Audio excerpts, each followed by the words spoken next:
നമസ്കാരം. ലോക്സഭാ തെരഞ്ഞെടുപ്പിൽ മൂന്നാം സീറ്റിന് വേണ്ടിയുള്ള മുസ്ലിം ലീഗിന്റെ അവകാശവാദം കോൺഗ്രസിനുണ്ടാക്കുന്നത് വമ്പൻ തലവേദന.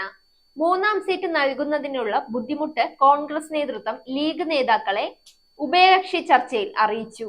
ഒഴിവ് വരുന്ന രാജ്യസഭാ സീറ്റ് നൽകുന്ന കാര്യം പരിഗണിക്കാമെന്നും നിർദ്ദേശിച്ചു. ഇതിനെല്ലാം ഉപരി ഈ വിഷയം UDFന് തിരിച്ചടിയാകുമെന്ന് സ്ഥാപിച്ചെടുക്കുകയായിരുന്നു കോൺഗ്രസ്.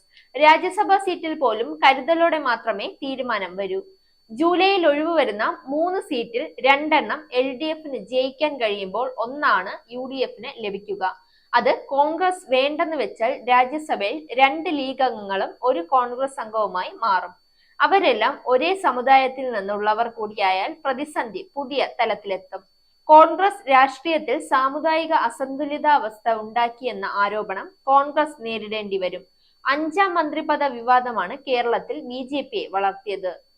സമാന രാഷ്ട്രീയ അവസ്ഥ വീണ്ടും ഉണ്ടാകും. അതുകൊണ്ട് തന്നെ കരുതലോടെ തീരുമാനമെടുക്കണമെന്നാണ് കോൺഗ്രസ് ആവശ്യം. നെയ്യാറ്റിൻകര ഉപതെരഞ്ഞെടുപ്പ് കാലത്ത് 5ാം മന്ത്രിസ്ഥാനത്തിനായി ലീഗ് UDFൽ പിടിമുറുക്കിയത് വലിയ വിവാദങ്ങൾക്ക് വഴിവെച്ചിരുന്നു.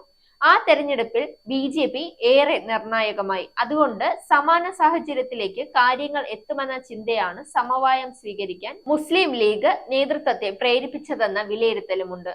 കോൺഗ്രസുമായുള്ള 2 മണിക്കൂറിലധികം നീണ്ട ചർച്ചകൾക്കൊടുവിൽ കോൺഗ്രസ് മുമ്പോട്ട് വെച്ച രാജ്യസഭാ സീറ്റെന്ന നിർദ്ദേശം ലീഗ് നേതാക്കൾ തത്വത്തിൽ അംഗീകരിച്ചു. അതോടെ സീറ്റ് സംബന്ധിച്ച UDFലെ ഉഭയകക്ഷി ചർച്ചകൾ അവസാനിച്ചു. 27-ന് ചേരുന്ന മുസ്ലിം ലീഗ് നേതൃയോഗത്തിൽ കോൺഗ്രസ് മുന്നോട്ട് വെച്ച കാര്യങ്ങൾ ചർച്ച ചെയ്ത് തീരുമാനമെടുക്കും.